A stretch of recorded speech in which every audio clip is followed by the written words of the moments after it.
Assalamualaikum and welcome back to all. Welcome back students in my channel. Today I myself Padel Taslima. We will continue for standard 12 subject statistics. This is the first lesson of statistics. Today we will continue chapter number 1, index number. Definition of index number and uses of index number. So students, concentrate here and let's start with chapter number 1, index number. Index number, definition of and meaning of index number, characteristics of index number and uses of index number and base year. First of all, we will continue the meaning of index number. The percentage change in the value of a variable associated with any item for the given, that means current period, compared to its value in a fixed period is called an index number. मैं आपको normal भाषा में explain करूँ तो यहाँ पे index number इसे बोला जाता है किसी भी पास का जो डेटा होता है, प्रीवियस ईयर का डेटा होता है, उसे करंट ईयर के डेटा के साथ जो कंपैरिजन किया जाता है उसे यहाँ पे इंडेक्स नंबर बोला जाता है. आप बोलेंगे मैडम इंडेक्स नंबर की यूजेस क्या है? बहुत सारे data, population data, education data, बहुत सारे लेवल पे जो लेडीज़ जो गर्ल्स की पॉपुलेशन है उनके सामने बॉयज़ की पॉपुलेशन है, उनका जो एजुकेशन है, ये जो सारे डेटा हम कलेक्ट करते हैं, तो ये जो कलेक्ट करने के बाद उसको जो कंपेयर किया जाता है उसके लिए जो यूज़ होता है उसे यहाँ पे इंडेक्स नंबर बोला जाता है. यानी कि प्रीवियस ईयर या फिर पास्ट ईयर का जो डेटा होता है उसका कंपैरिजन करंट ईयर के साथ किया जाता है, जिसके थ्रू हमें जो डेटा मिलता है उसे हम यहाँ पे इंडेक्स नंबर बोलेंगे. तो स्टूडेंट्स, आपको ये जो डेफिनेशन है उसे नोटबुक में लिखना है. अब जो करंट ईयर डेटा है उसको हम करंट ईयर बोलेंगे, तो करंट ईयर को हम यहाँ पे P1 से डिनोट करेंगे. किससे डिनोट करेंगे? P1 से डिनोट करेंगे. और जो बेस ईयर है, प्रीवियस ईयर है, पास्ट ईयर है, उसको हम P0 से डिनोट करेंगे. दैट मीन्स जो करंट ईयर है वो P1 से डिनोट होगा और जो प्रीवियस ईयर है वो P0 से डिनोट होगा. तो उन्होंने यहाँ पे इंफॉर्मेशन दी है जैसे कि ratio P1 by P0, P1 by P0. Now अब हम तो यहाँ पे उन्होंने इसके थ्रू ये एक एग्जाम्पल भी एक्सप्लेन किया है, बट हम डायरेक्टली जो इंफॉर्मेशन यहाँ पे इम्पॉर्टेंट है उसके ऊपर जाएंगे. तो नेक्स्ट पेज पे हम देखेंगे तो यहाँ पे हमें general index number for group I, that means sigma P1 by P0 divide by n into 100. यानी ओवरऑल बहुत सारी चीज़ें ऐसी होती है जिसके लिए हमें इकट्ठा general index number find out करना पड़ता है, तो उसके लिए ये फॉर्मूला यूज़ होता है. नाउ हम यहाँ पे उसके जो कैरेक्टरिस्टिक्स है किसको इंडेक्स नंबर बोलेंगे? Number 1, index number is free from the unit as it is a relative measure. ये एक रिलेटिव मेजर है और फ्री है, तो इसको आप कोई भी चीज़ का इंडेक्स नंबर आप इजीली फाइंड आउट कर सकते हैं. Number 2, the changes in the value of the variable having different units can be compared using index number. Hence, index number is a comparative measure. उसकी डेफिनेशन में ही यहाँ पे comparison लिखा है. दैट मीन्स जिसके थ्रू इंडेक्स नंबर के through जो हमें डेटा मिलता है वो एक कंपैरेटिव डेटा हमें मिलता है. Number 3, index number is a relative measure showing percentage change. ये एक ऐसा डेटा है जो परसेंटेज में चेंज हमें परसेंटेज में जो चेंज मिलता है वो हमें यहाँ पे एक्सप्लेन करता है. Number 4, index number is a special average. It has all the characteristics of an average. ये एक एवरेज है. इंडेक्स नंबर क्या है? एक एवरेज है, और जो एवरेज की कैरेक्टरिस्टिक्स है वो सारे कैरेक्टरिस्टिक्स इंडेक्स नंबर को भी लागू होते है। Number 5, the situation at 2 different periods can be compared by ratio with the standard period using an index number. यहाँ पे डिफरेंट 2 पीरियड्स के बीच में हम जो कंपैरिजन है वो करते हैं। जैसे कि अभी हमने 2012 का ईयर लिया, अभी 2021 चल रहा है, तो 2012 का जो डेटा है उसे हम बेस ईयर का डेटा बोलेंगे, 2021 का जो डेटा है उसे हम करंट ईयर का डेटा बोलेंगे। तो यहाँ पे 2 डिफरेंट पीरियड्स का कंपैरिजन बनता है। तो ये उसके कैरेक्टरिस्टिक्स है। Now uses of index number. Index number कहाँ कहाँ पे यूज होता है? तो number 1, index number for trade. Trade यानी जो भी बिजनेस करते हैं, तो बिजनेस में डेली जो डेटा अपडेट होता है, तो वो डेटा को हम पास के जो डेटा है उसके साथ कंपेयर करते हैं। जैसे कि ये साल हमें कितना मुनाफा हुआ, प्रॉफिट हुआ, उसके पहले साल हमें कितना प्रॉफिट हुआ था, तो यहाँ पे कंपैरिजन बना, तो उसके लिए हमें इंडेक्स नंबर यहाँ पे ज़रूरी बनता है। Number 2, wholesale price index number. Wholesale market होता है, उसमें भी डेली जो अपडेट होते हैं, जो प्राइस के चेंजिंग होते हैं, जिसके थ्रू जो प्रॉफिट इंक्रीज डिक्रीज होता है, तो ये कंपैरिजन बनाने के लिए भी हमें इंडेक्स नंबर यूज़ बनता है। अब यहाँ पे हमें रेट ऑफ इन्फ्लेशन का एक डेफिनेशन दिया, फॉर्मूला दिया है, ये भी क्वेश्चन में आता है, इसके रिलेटेड एग्जाम्पल भी आते हैं। Rate of inflation is equal to wholesale index number of current year minus wholesale index number of previous year divide by wholesale index number of previous year into 100। ये भी आपको नोटबुक में note करना है।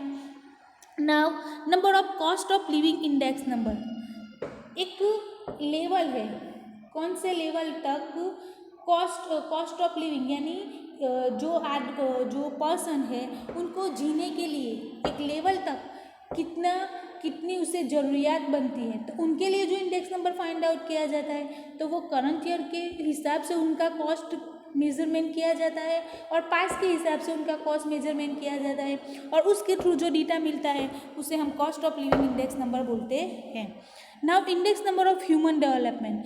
Human development में भी यहाँ पे एक चेंजिंग होता है, उनको भी यहाँ पे मेजरमेंट किया जाता है। जैसे कि 2015 में जो माइंड लेवल या फिर जो एक थिंक ऑफ व्यू होता है, उसके कंपैरिजन में 2021 में कितना कंपैरिजन चेंज हुआ है माइंड ऑफ उनका जो लिविंग स्टाइल है, लाइफ स्टाइल है, उनकी जो जीने की जो ज़रूरियात है, वो सब कितना चेंजेस हुआ।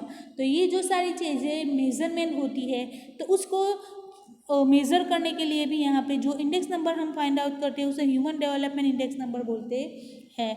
Now index number of national income का मेजरमेंट करने के लिए भी हमें इंडेक्स नंबर यूज बनता है। जैसे कि 5 इयर्स पहले कितनी नेशनल इनकम थी, अभी कितनी है, कितना इंक्रीज हुआ है, कितना डिक्रीज हुआ है, तो वो जो कंपैरिजन बनता है, तो उसके लिए भी हमें इंडेक्स नंबर चाहिए होता है। Now index number of industrial production जो फर्म है, जो कंपनीज है, जिसके थ्रू जितना भी प्रोडक्शन बनता है, तो वो प्रोडक्शन पहले के ईयर में कितना था, अभी कितना है, इंक्रीज हुआ है, कम हुआ है, ज़्यादा हुआ है, उनका रेट में कितना चेंज हुआ है, तो ये जानने के लिए भी हमें इंडेक्स नंबर यूज बनता है। Index number of agriculture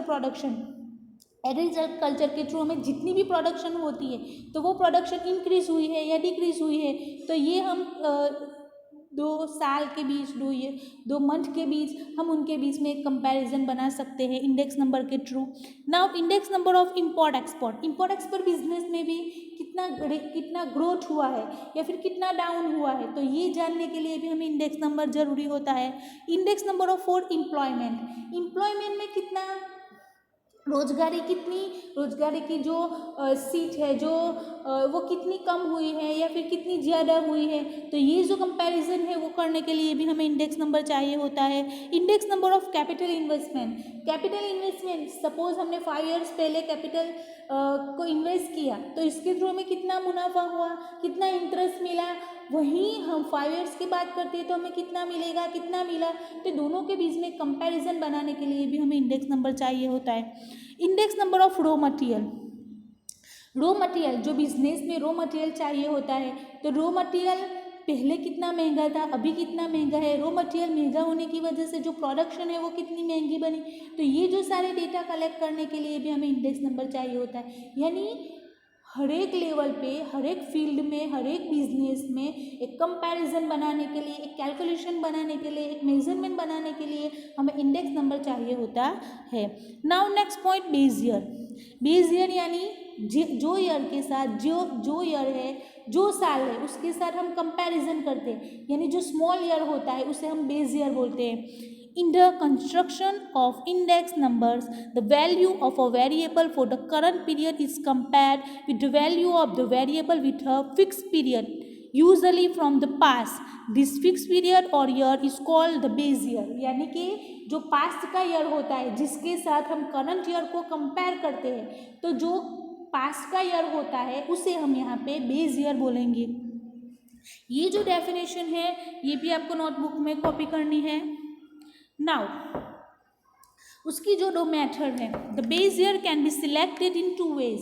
number 1 fix base method and number 2 chain base method. तो आज हम पहले फिक्स बेस मेथड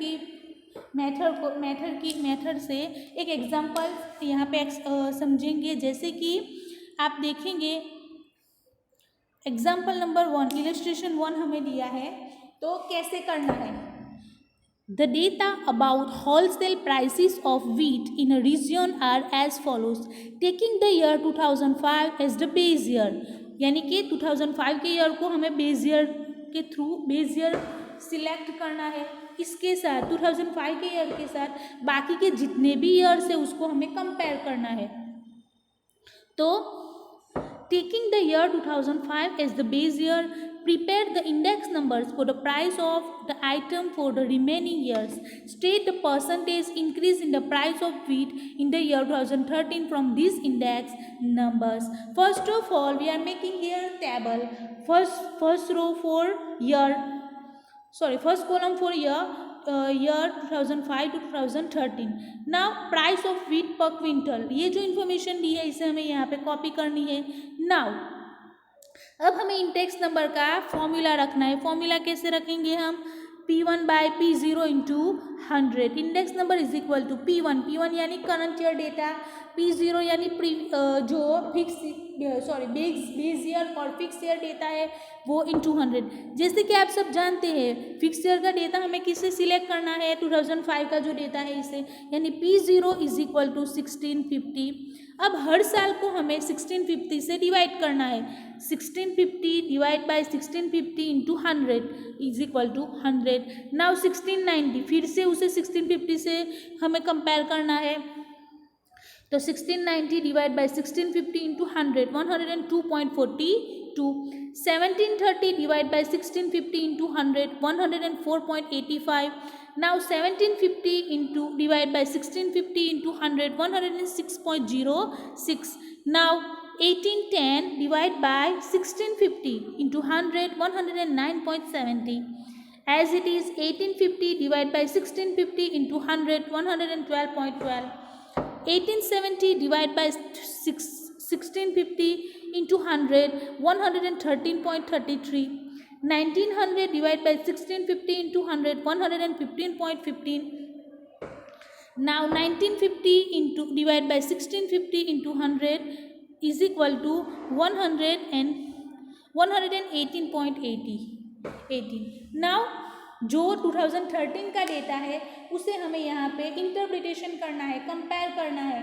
तो कैसे कंपेयर करेंगे, तो जो 118.18 हमें जो डेटा मिला है इंडेक्स नंबर के थ्रू उसको हमें 100 के साथ कंपेयर करना है। सपोज 100 से ज़्यादा है तो ये जो रेट है वो इंक्रीज़ हुआ है। सपोज 100 के अंदर में हमें माइनस में आंसर मिलता है तो वो डेटा डिक्रीज़ हुआ है। तो यहाँ पे हमें 118.18 मिला है, डैट मीन्स यहाँ पे हमें जो डेटा मिला है वो इंक्रीज हुआ है। तो हम इसके नीचे लिखेंगे it can be said that the increase in the price of wheat in the year 2013 is 118.18 minus 100 is equal to 18.18% with respect to the year 2005। Students, अब हमें एक्सरसाइज का सम नंबर 1 करना है। Same exercise 1.1 sum number 1 homework में करना है। इसी तरह से इसी मेथड से। कल मैं आपको आगे का जो इलस्ट्रेशन है वो एक्सप्लेन करूँगी।